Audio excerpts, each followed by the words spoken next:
Les impayés constituent l'une des premières causes de vulnérabilité des entreprises.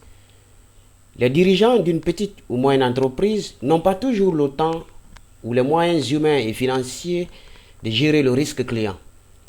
Alors, l'enjeu est dès lors de savoir comment maîtriser son compte client pour ne pas se retrouver à long terme avec de graves difficultés financières. Alors, mes très chers abonnés, particulièrement les utilisateurs du module Sage Comptabilité 100, le cours d'aujourd'hui va porter sur la gestion des recouvrements. Alors, comme d'habitude, je ne serai pas à mesure de vous satisfaire théoriquement en vous montrant toutes les techniques de recouvrement, mais nous allons voir quelques étapes techniques appliquées à ce logiciel Sage Comptabilité 100. Alors, dans les premières vidéos, je vous ai parlé suffisamment de ces rappels. Et les rappels dont je vous ai parlé, j'ai fait plus de 2 cours sur ça. Et aujourd'hui, nous allons nous focaliser sur la gestion des recouvrements. Parce que vous n'êtes pas sans savoir que dans les grandes structures, dans les grandes entreprises, vous avez un service spécial pour ça. Et on recrute même des chargés au recouvrement. Très bien. Donc, la première des choses que vous devez faire, c'est de faire un rappel ou visualiser l'ensemble de vos rappels. Évidemment, ça trouvera que vous avez fait déjà quelques paramétrages pour donner la possibilité au client d'être dans les dates d'échéance. Donc, comme ça, vous allez venir dans le menu traitement à partir d'ici et vous allez visualiser l'ensemble de vos rappels ou l'ensemble des ventes que vous avez effectuées et les règlements qui sont en cours. Alors ici, à partir d'ici, vous avez l'ensemble de vos clients et vous avez fait un paramétrage déjà qui vous permet de connaître tel client est dans les normes. C'est cette colonne. Donc vous pouvez voir ici le titre relance, contentieux et poursuite. Ça dépend, vous pouvez mettre douteux, litigieux, ça dépend de vous et c'est vous qui donnez cette période.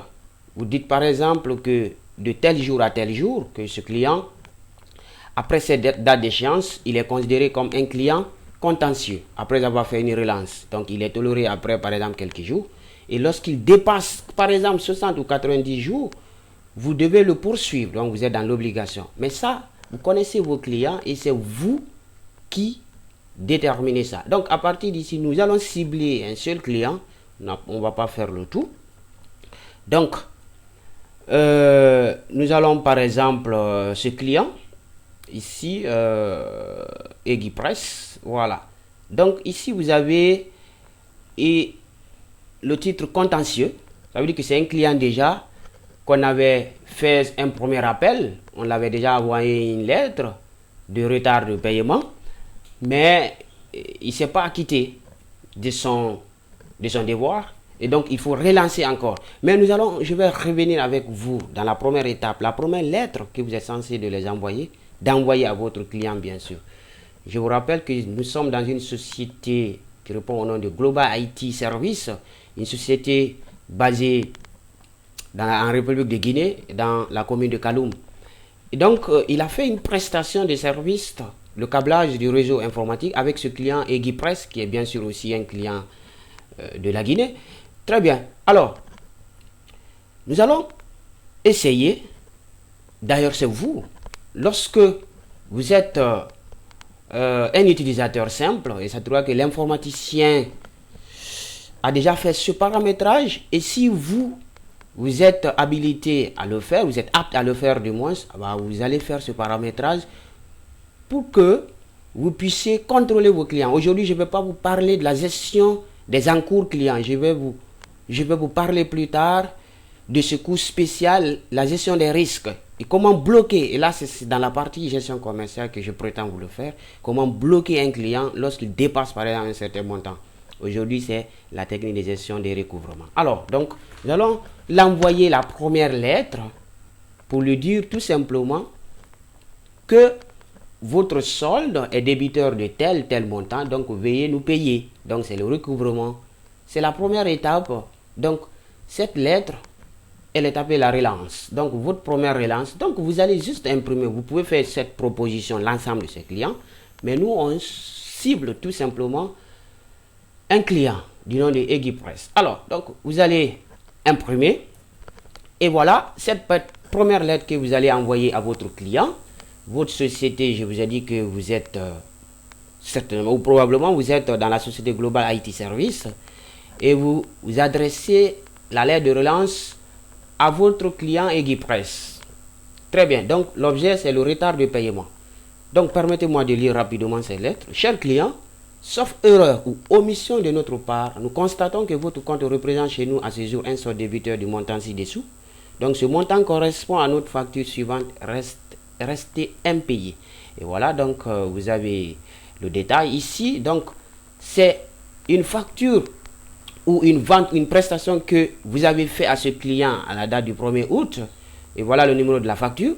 Donc ce client, ici, bon, c'est venu contentieux parce que déjà, c'est la première lettre. En principe, ça devait, dans les commentaires, ça ne devait pas sortir d'abord contentieux.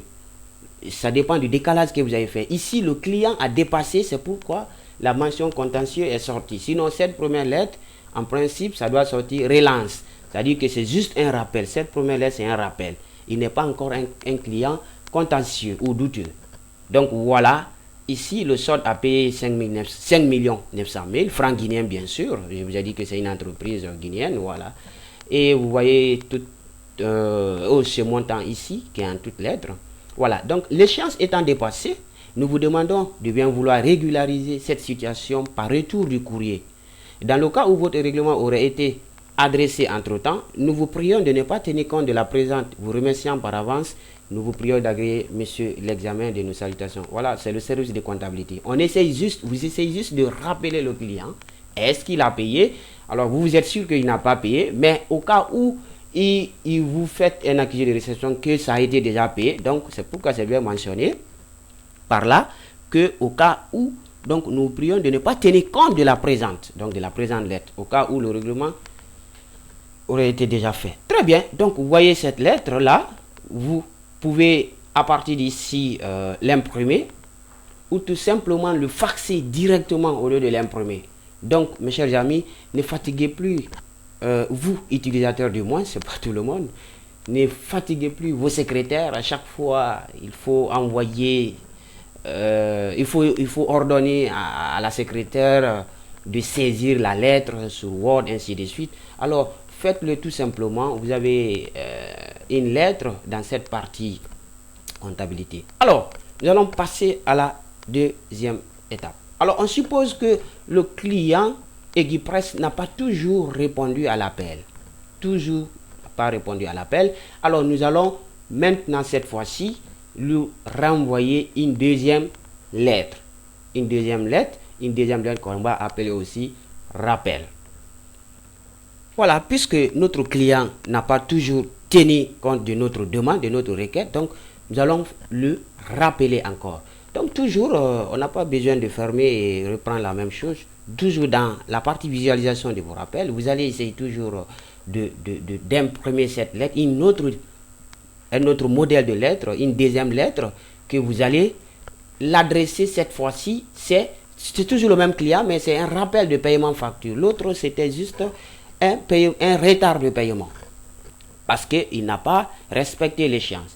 Mais puisque non seulement il n'a pas respecté l'échéance, alors mais il est encore au-delà de l'échéance, il refuse catégoriquement de payer. Alors, il faut le rappeler avant de passer à la troisième étape. Donc ici, chers clients, nous constatons avec regret que vous n'avez pas donné de suite à notre précédent rappel et que votre compte reste toujours débiteur correspondant à notre facture suivante, impayée jusqu'à ce jour. C'est toujours la même facture, le client Egipress, il ne s'est pas encore acquitté. Voilà, c'est toujours les 5 900 000. Donc à partir d'ici, voilà, la société prend une décision. On dit aussi, nous vous rappelons qu'en cas de non-paiement, nous suspenderons tout service. Alors, si vous êtes dans une société commerciale, donc vous allez dire, nous suspenderons toute livraison. Donc ici, c'est un service qu'on a eu, c'est le câblage réseau informatique qu'on a eu à faire avec ce client. Alors, donc, nous suspenderons tout service à votre égard jusqu'au règlement de l'intégralité de la somme subvisée. Alors, comptant sur votre prompte réaction, veuillez agréer, monsieur, l'expression de nos salutations respectées. Donc, cette fois-ci, c'est le service contentieux qui adresse cette facture, ou cette lettre du moins, excusez-moi, au client Egipress, que vous pouvez également faxer directement et envoyer tout simplement, imprimer et dites au secrétaire de faxer. Mais cessez, je répète encore, cessez de fatiguer les secrétaires. Alors, on va supposer un autre scénario. On va supposer maintenant que le client n'a pas encore fait face à notre demande. Donc, cette fois-ci, il faut lui renvoyer encore une autre lettre. Voilà, donc c'est une supposition, hein, c'est un scénario, on est en train de supposer. On va supposer que non seulement on l'a rappelé, le client Eguipress n'a pas fait face, mais on l'a mis en garde encore pour lui dire que jusqu'ici, vous n'avez pas fait face à notre première demande. Le client, toujours, n'a pas répondu à notre requête. Alors, la troisième étape, c'est la poursuite. Donc ici, en principe, ce n'est pas contentieux maintenant, mais c'est une poursuite. La lettre que nous allons présenter tout à l'heure, c'est suite à une poursuite. Alors, ce client, jusqu'ici, les dates que j'ai paramétrées, jusqu'ici, le client là est dans le temps. Mais à supposer que c'est vous qui avez fait ce petit paramétrage. Donc, s'il dépasse déjà 90 jours ou 100 jours que vous l'avez donné, donc maintenant, il faut partir au tribunal. En tout cas, c'est les autorités compétentes qui vont intervenir entre vous. Alors, donc, essayons de présenter, d'envoyer une autre lettre. Et vous voyez, vous allez voir la différence entre cette lettre de poursuite et les deux premières lettres. Donc, vous allez encore l'imprimer. Alors, je vous rappelle que je suis toujours avec la version i7. Donc, pour ceux-là qui travaillent avec la version, disons très, parce que jusqu'ici, il y a des clients avec qui je fais des formations en ligne qui me proposent la version 13, peu importe. C'est le principe, la logique qui compte. Sinon, vous pouvez le faire, que ce soit avec la 13, la 15, la 16 et la i7, peu importe. Alors, voilà. Maintenant, voilà cette lettre. Maintenant, on s'en fout qu'il paye ou pas. C'est une lettre de mise en demeure. Et cette fois-ci, ce n'est pas au client, mais à monsieur le directeur de la société Eguipress. Jusqu'ici, c'est le service comptabilité, excusez-moi, le service contentieux qui s'occupait de ces lettres. Mais cette fois-ci, c'est adressé directement à monsieur le directeur. Et voilà aussi, c'est le directeur de la société, de Global IT Service, qui met en demeure la société Eguipress. Monsieur le directeur, faisant suite à nos précédentes relances, c'est-à-dire que les deux premières relances, on aurait dû peut-être paramétrer les dates de rappel. Donc, c'est pas grave. Nous constatons avec peine que votre société n'a pas procédé au règlement de notre facture VTE 0018 échue depuis le 15 août 2015, vous voyez. Donc, en conséquence, nous vous mettons en demeure de nous régler la somme de 5 900 000 francs guinéens dans un délai de 10 jours. Cette fois-ci, on l'accorde 10 jours à réception de la présente lettre. À défaut, notre service contentieux se chargera d'en obtenir le recouvrement par voie de justice. Et voilà, mes amis, maintenant on va partir à la justice. Vous en remerciant par avance de l'intérêt que vous accordez à ce présent courrier, veuillez agréer, monsieur le directeur, l'expression de nos salutations distinguées. Et voilà, cette fois-ci, voilà, c'est le monsieur le directeur de la société Global IT Service qui signe. Et vous faxez le document, vous n'avez pas besoin de l'imprimer. Je vous ai dit qu'il y a une méthode pour faxer directement. Alors, si la lettre doit partir par boîte postale, vous l'imprimez et vous envoyez par poste. Il n'y a pas de souci. Ou vous l'imprimez en mode PDF, je vous ai montré dans les cours précédents. Vous joignez la lettre en mode PDF comme une pièce jointe. Très bien. Alors, à partir d'ici, c'est à partir d'ici que vous, les comptables, je m'adresse à vous, ou vous êtes au service de recouvrement, même si vous êtes stagiaire, prêtez attention. C'est à partir d'ici qu'il faut commencer à se poser des questions de risque. Est-ce que notre client Eguipress, malgré ses litiges, pourra nous régler la totalité de notre créance? Donc, le doute commence à s'installer. Et dès lors que vous doutez de la solvabilité d'un client ou la perte probable d'une partie ou la totalité de votre montant, il faut complètement ou carrément isoler ce client des clients normaux pour le rebaptiser en client douteux. Vous vous rappelez, client douteux? Ah oui. comptablement, vous allez faire intervenir le compte 416 si je ne me trompe pas. Bien sûr, je veux parler du plan comptable Cisco WADA, si c'est le 416. Alors, peu importe le numéro de compte, je vous ai toujours dit, isoler ce client à partir d'ici et le mettre dans le panier des clients douteux. Très bien. Chers abonnés, nous arrivons à terme de ce cours qui avait porté sur la gestion des recouvrements. Mais avant de terminer, permettez-moi de vous lancer un tout petit défi.